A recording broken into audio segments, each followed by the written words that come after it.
नमस्कार, आपण पाहताय न्यूज 18 लोकमत आणि आता बातमी विघ्नहर्त्याच्या पाद्यपूजनाची। जगभरातील गणेश भक्तांचं आराध्य दैवत असलेल्या लालबागच्या राजाचा पाद्यपूजन सोहळा आज भल्या पहाटे 6 वाजता पार पडला।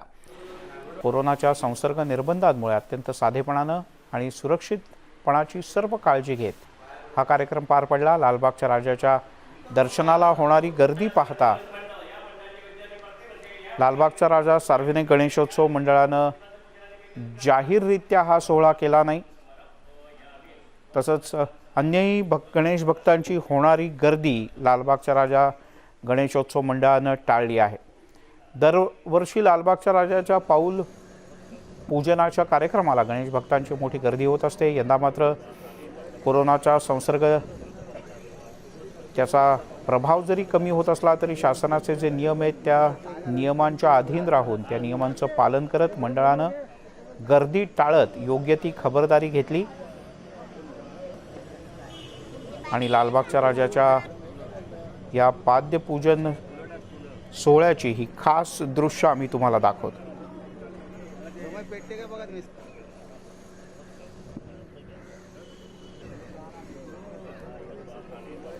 आणि याच संदर्भात आपण अधिक बोलूयात। उदय जाधव आपले प्रतिनिधी आपल्यासोबत आहेत। उदय।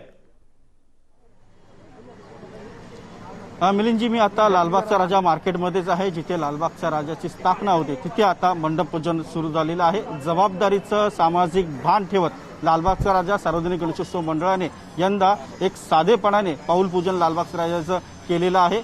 गर्दी जी आहे लालबागच्या राजाला पाऊल पूजनाला देखील मोठ्या प्रमाणात होते। अगदी लाखाहून अधिक लोकांची गर्दी एका दिवसात पाऊल पूजन दर्शनासाठी देखील होत असते। ही गर्दी टाळण्यासाठीच एक चांगला निर्णय लालबागच्या राजा मंडळाने केलेला आहे। आपण इथे पाहू शकता की लालबागच्या राजाच्या इथे गणेश मंडप जे आहे ते पूजन जे आहे ते आता इथे सुरू झालेलं आहे। आज पहाटे 6 वाजता लालबागच्या राजाचं पाऊल पूजन जे आहे ते इथे करण्यात आलं। त्यानंतर आता मंडप पूजन जे आहे ते इथे होत आहे। मंडप पूजन झाल्यानंतर याच ठिकाणी लालबागच्या राजाची जिथे स्थापना होते तिथे लालबागच्या राजाच्या मूर्तीच्या स्थापनेसाठी मंडप जे आहे ते उभारण्याचं काम केलं जाणार आहे। यंदा कोविड-19 संसर्ग असल्यामुळे राज्य सरकारने जे मार्गदर्शक सूचना जारी केलेल्या आहेत त्यांचं पालन करत सुरक्षिततेचं भान राखत यंदाचा उत्सव साजरा केला जाणार आहे। आपल्यासोबत लालबागच्या राजा मंडळाचे मानस सचिव सुधीर सावी, खूप काळजीपूर्वक तुम्ही पाऊल उचललेलं आहे। आज पहाटेच तुम्ही पाऊल पूजन देखील उरकलेलं आहे, आता मंडप पूजन देखील होत आहे। काय निर्णय घेतला, यंदाचा लालबागचा राजाचा उत्सव कसा असणार आहे? लालबागचा राजा हे लाखो करोडो भाविकांचं श्रद्धास्थान आहे आणि आजच सकाळी 6 वाजताच्या मुहूर्तावरती लालबागच्या राजाचा गणेश मूर्त पूजन सोहळा म्हणजे पाद्यपूजन सोहळा पार पडलेला आहे। आणि या पाद्यपूजन सोहळ्याला देखील अनेक वर्ष पाद्यपूजन सोहळा होतोय, 88 वर्ष। खूप गर्दी मोठ्या प्रमाणामध्ये होते, त्यामुळे सकाळी 6 वाजता निर्णय घेतला आणि तो करून घेतलेला आहे। 7 वाजेपर्यंत तो पार पडला। गर्दी होऊ नये या पार्श्वभूमीवरतीच हा निर्णय घेण्यात आला आणि याचं सामाजिक भान ठेवूनच अशा पद्धतीने पुढील जो पण उत्सव आहे तो पण प्रशासनाच्या तंतोतंत नियमांचं पालन करून आणि प्रशासन ज्या पद्धतीने पुढे जसे काही निर्बंध शिथिल होतील किंवा अन्य काय होतील त्या पद्धतीने येथील संपूर्ण लोकांची, कार्यकर्त्यांची, व्यापाऱ्यांची काळजी घेऊन आणि मुळात संपूर्ण भाविकांची काळजी घेऊन त्यांच्या आरोग्याचा विचार करूनच हा संपूर्ण उत्सवाचं नियोजन करण्यात येईल। दरवर्षी गणेशोत्सवामध्ये लालबागच्या राजा दर्शनाला भाविकांची गर्दी उसळते, हजारोंच्या नाही तर लाखोंच्या संख्येने येतात। यंदा ते गर्दीचं नियोजन कसं असणार आहे, कारण कोविड संसर्ग देखील आहे, राज्य सरकारच्या मार्गदर्शक सूचना देखील आहेत, कसं एकूण नियोजन असणार आहे लालबागच्या राजा उत्सवामध्ये? समस्त कार्यकर्त्यांचं 2 वेळेचं वॅक्सिन वगैरे पूर्ण झालेलं आहे। संपूर्ण विभागातील असंख्य नागरिक, असंख्य व्यापाऱ्यांचं देखील पूर्ण झालेलं आहे। 80% म्हणायला हरकत नाही। थोडं लसी कमी येत असल्यामुळे थोडंसं बाकी आहे आणि याच पार्श्वभूमीवरती इथला सुरक्षेचा व्यवस्था झालेली आहे। आता भाविकांच्या दर्शनाची जी व्यवस्था आहे ती प्रशासनाची ज्या पद्धतीने निर्बंध येतील त्या पद्धतीने ज्या पद्धतीने नियोजन करावं लागेल। अजून 1 महिना उत्सवाला आहे, त्या पद्धतीने आम्ही पूर्णपणे प्रशासनाला सहकार्य करणार आहोत आणि लालबागच्या राजाच्या समस्त भाविकांना यावर्षी आम्ही आवाहन करणार आहोत की आपण ऑनलाईन दर्शन घ्या या लालबागच्या राजाचं। अशा पद्धतीने समस्त भाविकांना मंडळामार्फत यावर्षी आम्ही आवाहन करणार आहोत आणि लालबागच्या राजाचा जो प्रसाद आहे आणि जे कुंकू आहे ते ऑनलाईन यावर्षी समस्त भाविकांपर्यंत पोहोचवण्याचा मंडळाचा एक प्रयत्न राहील। खूप खूप धन्यवाद न्यूज 18 लोकमतशी बोलल्याबद्दल. तर आपण बघितलं की लालबाग राजा गणेशोत्सव मंडळाने जबाबदारीचं भान ठेवत एक चांगला निर्णय घेतलेला आहे. भाविकांना देखील त्यांनी ऑनलाईन दर्शनाची प्रार्थना केलेली आहे, कारण लालबाग राजा दर्शनाला दरवर्षी मोठ्या संख्येने गर्दी होत असते.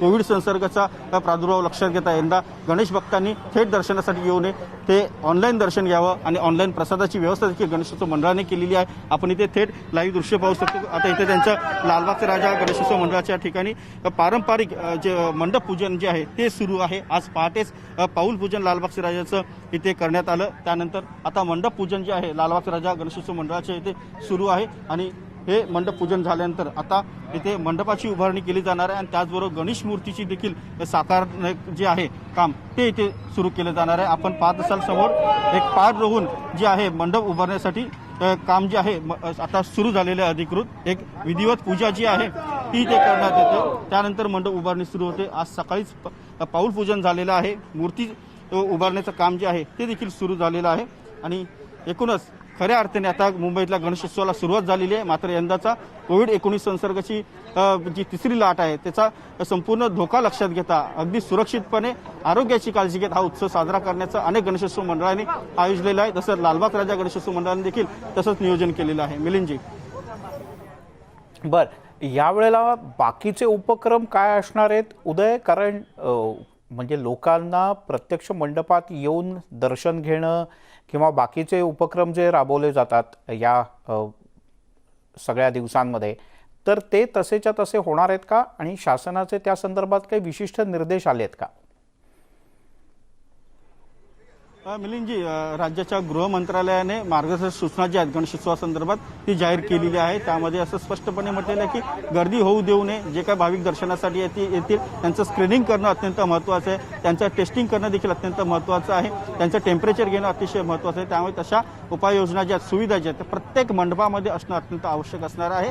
सगळ्यांचं लक्ष असणार ते लालबाग परिसरामध्येच उत्सवाचं एक माहेरघर म्हटलं जातं मुंबईचं. त्यामुळे लालबागचा राजा असेल, गणेश बेली असेल, तेजोबा मेन्शन असेल, चिंचपोकळी असेल, अशा सगळीकडे एक मोठी गर्दी उसळते आणि या गर्दी लक्षात घेता इथे भाविकांसाठी ऑनलाईन दर्शनाची व्यवस्था मंडळांनी करावी. त्याचबरोबर इथे जे स्क्रीनिंग जे आहे ते करण्यात यावं भाविकांचं, जेणेकरून कुठलाही प्रादुर्भाव जो आहे कोविड संसर्गाचा तो होऊ नये. आता आपण इथे थेट लाईव्ह दृश्य देखील पाहतो की लालबागच्या राजा गणेशोत्सव मंडळाची इथे आरती जी आहे ती सुरू झालेली आहे.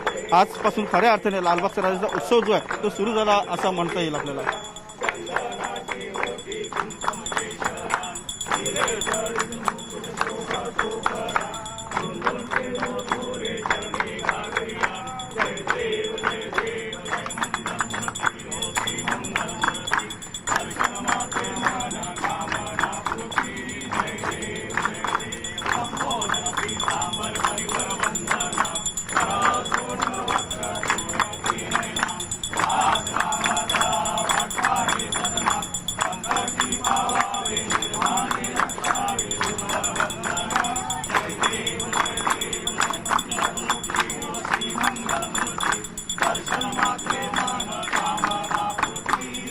उदय जाधव आपले प्रतिनिधी आपल्यासोबत आहेत आणि आपण पाहतोय भल्या पहाटे पाद्यपूजन झाल्यानंतर आता प्रत्यक्ष मंडप उभारणीला सुरुवात होणार आहे आणि त्यासाठी विघ्नहर्त्याला साकडं घातलं गेलं आणि सकाळची पाद्यपूजनाच्या वेळेची काही खास दृश्य आपण पाहतो आहोत न्यूज 18 लोकमतच्या प्रेक्षकांसाठी. उदय, या वेळेला पाद्यपूजन सोहळा आणि सगळ्या गोष्टी निर्विघ्नपणे पार पडलेल्या आहेत. आपण अपेक्षा करूयात, विघ्नहर्त्याचाच उत्सव आहे त्यामुळे तो निर्विघ्नपणे पार पडो आणि मुंबईसह महाराष्ट्रातली जी कोरोनाग्रस्तांची पॉझिटिव्ह रुग्णांची संख्या वाढते ती आणखीन कमी होऊ दे. आणि आता जाऊयात थेट लोकसभेमध्ये, जिथे सध्या मोठा गदारोळ सुरू आहे. के कल्याण के लिए प्रावधान करने के जो राज्य के अधिकार हैं उसका सम्मान करने वाले संघीय ढांचे को बहाल करने के लिए संविधान के जब पिछले बार 102वां संशोधन हुआ, उस 102वें संशोधन में राज्यों के अधिकार को जो है ना वो हटा दिया गया था. वो सभी राज्यों द्वारा इस बात के लिए उठाया जा रहा था. आज हमारे सम्मानीय साथीगण यहां पर जब हम देख रहे थे कि अन्य विषयों को लेकर बहुत सारी विसंगतियां थीं, लेकिन मुझे बहुत प्रसन्नता है कि ओबीसी के इस संविधान संशोधन विधेयक के संबंध में एक तरह से सभी ने अपने आपके अनुरोध पर सहमति जताते हुए और बात रखने का अवसर प्रदान किया। ओबीसी समुदाय की जो सामाजिक आर्थिक स्थिति में सुधार करने के लिए देश के प्रधानमंत्री आदरणीय नरेंद्र मोदी जी की प्रतिबद्धता सारे देश के सामने स्पष्ट है। माननीय प्रधानमंत्री नरेंद्र मोदी जी ने इस दिशा में कई ऐतिहासिक कदम उठाए हैं। जो पिछले दिनों ओबीसी के कल्याण के लिए जो निर्णय लिए गए, उसके कारण से ओबीसी के समुदाय में एक विश्वास का भाव जागृत हुआ है। ओबीसी की जो केंद्रीय सूची का दर्जा बढ़ाकर सूची को संवैधानिक दर्जा देने का काम आदरणीय प्रधानमंत्री नरेंद्र मोदी जी की सरकार के द्वारा किया गया। इस ओबीसी की केंद्रीय सूची में परिवर्तन करने के लिए संसद को शक्ति प्रदान की गई। संविधान संशोधन अधिनियम 2018 ने राष्ट्रीय पिछड़ा वर्ग आयोग एनसीबीसी को संवैधानिक दर्जा दिया। इसके साथ ही साथ एनसीबीसी को ओबीसी के लिए बनाई गई विभिन्न कल्याणकारी योजनाओं के कार्यान्वयन के संबंध में भी शिकायतों की जांच करने की शक्ति प्रदान की गई। अभी पिछले दिनों जो निर्णय हुआ जिसमें मेडिकल कॉलेज, डेंटल कॉलेज, इसके अखिल भारतीय कोटे में ओबीसी के लिए 27% आरक्षण प्रदान किया गया और इससे प्रत्येक वर्ष मेडिकल कॉलेजों में ओबीसी के छात्रों को लगभग 4000 अतिरिक्त सीटें उपलब्ध होंगी। संविधान का 105वां संशोधन विधेयक 2021 को प्रस्तुत करने के लिए आज का अनुमोदन इन्हीं प्रयासों के क्रम में है।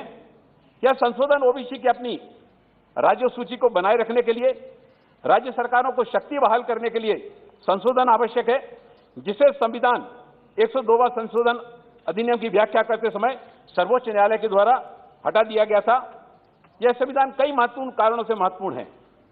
यदि राज्य की सूची को समाप्त कर दिया जाता तो लगभग 671 ओबीसी समुदाय जो राज्य सूची में शामिल हैं उनको शैक्षणिक संस्थानों और नियुक्तियों में आरक्षण का लाभ नहीं मिलेगा।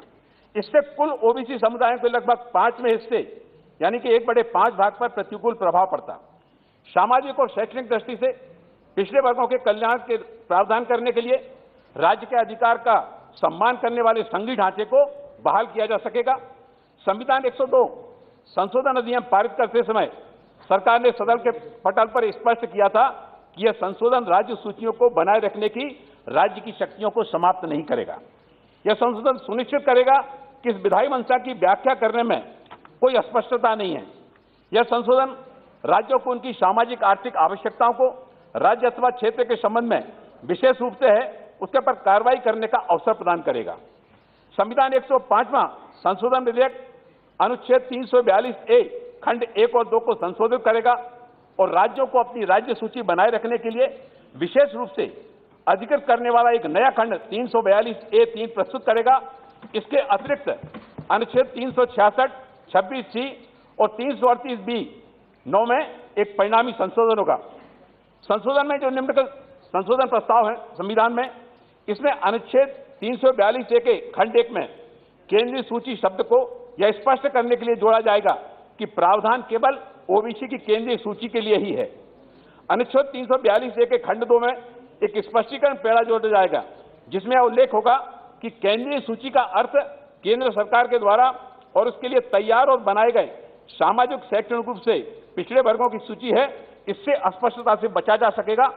अनुच्छेद 342A में एक नया खंड 3 जोड़ा जाएगा जिसमें यह प्रावधान होगा कि प्रत्येक राज्य या संघ राज्य क्षेत्र कानून द्वारा अपने उद्देश्यों के लिए सामाजिक और शैक्षणिक रूप से पिछड़े वर्गों की एक सूची तैयार कर सकता है और बनाए रख सकता है, जिससे राज्यों को राज्य संस्थानों में जो प्रविष्टियां एक सूची जो बनाएगा राज्य सरकार, उसमें जो प्रविष्टियां होंगी वो केंद्र की सूची से भिन्न हो सकती हैं। इससे राज्यों को राज्य संस्थानों में प्रवेश और राज्य सरकार की नौकरियों में नियुक्तियों के लिए ओबीसी की अपनी राज्य सूची बनाए रखने का अधिकार होगा।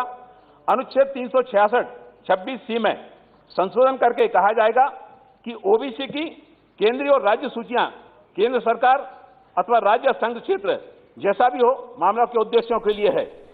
राज्य की ओबीसी की सूचियों पर निर्णय लेने के लिए राज्य सरकारों को सशक्त बनाने हेतु राज्य पिछड़ा वर्ग आयोग के साथ में जो अनिवार्य परामर्श की शर्त थी, उस शर्त को समाप्त कर दिया जाएगा। त्यामुळे ACBCमध्ये काही सुधारणा करण्याच्या दृष्टीने विधेयक सभागृहात मांडलं जात आहे। याकडे आपलं लक्ष असणार एक छोटासा ब्रेक घेऊयात। पाहत राहा न्यूज 18 लोकमत।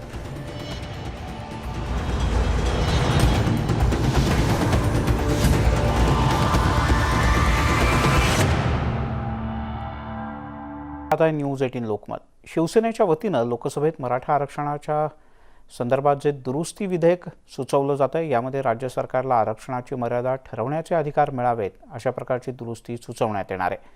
याबद्दल शिवसेनेचे संसदीय पक्षाचे गटनेते विनायक राऊत यांच्याशी बातचीत केली आमचे दिल्लीचे प्रतिनिधी प्रशांत लीला रामदास यांनी। आज लोकसभेमध्ये मराठा आरक्षणाच्या संदर्भात विधेयक मांडण्यात येणार आहे आणि हे विधेयक अतिशय महत्त्वाचं आहे, कारण की गेल्या काही दिवसापासून महाराष्ट्रामध्ये ज्यावरून आंदोलन सुरू आहे या सर्व विषयावर बोलण्यासाठी माझ्यासोबत आहेत विनायक राऊत, शिवसेनेचे संसदीय पक्षाचे नेते आहेत। सर, आपण आज विधेयक मांडणार आहे, अतिशय महत्त्वाचं विधेयक आहे, काय भूमिका आहे शिवसेनेची? हे विधेयक कालच लोकसभेमध्ये इंट्रोड्यूस झालेलं आहे। आज त्याच्यावर 12:30च्या नंतर चर्चा होईल आणि बिझनेस ॲडव्हायझरी कमिटीमध्ये ठरल्याप्रमाणे किमान 4 तासाची चर्चा या विधेयकावर ठरवून दिलेली आहे। हे विधेयक आम्ही त्याला पाठिंबा देत असताना विधेयकामध्ये ज्या त्रुटी आहेत त्या मात्र सरकारच्या निदर्शनास आणून देण्याची गरज आहे। विधेयकाच्या माध्यमातून एक ताट, अगदी सोन्याचं ताट समोर ठेवण्याचा प्रयत्न केलेला आहे, पण ताटामध्ये काहीच नाही आहे। त्यामुळे नेमकं खायचं काय, वाढायचं काय, कोणी काय, त्याच्यातला काय घ्यायचं हा प्रश्न आहेच आमच्यासमोर आणि राज्य सरकारांसमोर। त्यामुळे ह्या विधेयक पास होत असताना योग्य ती तजवीज करून, म्हणजे आरक्षणाचा सर्वात मोठा जो अडसर आहे महाराष्ट्र आणि इतर काही राज्यांमध्ये, तो इंदिरा साहनी खटल्यामध्ये सर्वोच्च न्यायालयाने 50% जे कॅप लावलेलं आहे ते ओलांडण्याची आवश्यकता आहे, त्याच्यातून सूट देण्याची आवश्यकता आहे। त्यामुळे आम्ही अमेंडमेंट जी केलेली आहे, हे विधेयक पास करत असताना राज्य सरकारनं केंद्र सरकारने घालून दिलेल्या निर्देशानुसार आवश्यक असलेला कोटा वाढवून देण्याची तजवीज ह्या विधेयकामध्ये करावी अशा पद्धतीची अमेंडमेंट सुद्धा आम्ही केलेली आहे। पण महत्त्वाचं म्हणजे जर बघितलं या विधेयकामध्ये तर शिवसेनेची काय भूमिका राहणार आहे? सर, शिवसेना पाठिंबा देणार आहे, पण पाठिंबा देत असताना याच्यातल्या त्रुटी ज्या आहेत त्या मात्र निदर्शनास आणाव्याच लागतील, कारण ॲज इट इज जर विधेयक पास केलं तर राज्य सरकारनं फार मोठं आरक्षण देण्यासाठी काही स्कोप आहे असं मला वाटत नाही। विरोधी पक्षाची काय भूमिका आहे? सर, विरोधी पक्ष सुद्धा चर्चेमध्ये सहभागी होणार आहे। विरोधी पक्ष सर्व सहभागी होणार आहे आणि शिवसेनेच्या वतीनं कोण कोण सहभागी होणार आहे, इतर पक्षाच्या वतीने कोण कोण सहभागी होणार आहे? आता क्रम जो असतो त्याप्रमाणे काँग्रेसपासून सुरुवात होईल, शिवसेनेच्या वतीने मी पण आहे, प्रतापराव जाधव आहेत, अरविंद सावंत आहेत, आणखी काही जण बोलण्याची शक्यता आहे। बाकीचे सुद्धा पक्षाचे नेते मंडळी बोलतील असं मला वाटतं। आपण दुरुस्ती आणणार आहे विधेयकामध्ये?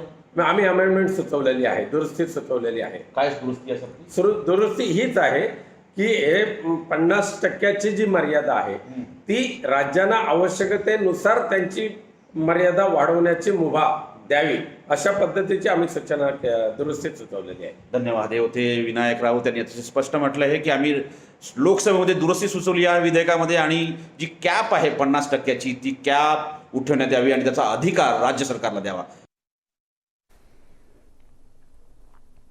तेव्हा शिवसेनेनं ठोसपणे भूमिका घेण्याचा निर्णय घेतला या विधेयकाच्या संदर्भात। बघूयात आता सभागृहात प्रत्यक्ष चर्चा कशी होते ते। यासोबतच या बुलेटिनमध्ये इथे थांबूया। ताज्या बातम्यांचा न्यूज 18 लोकमतवर सुरूच राहा।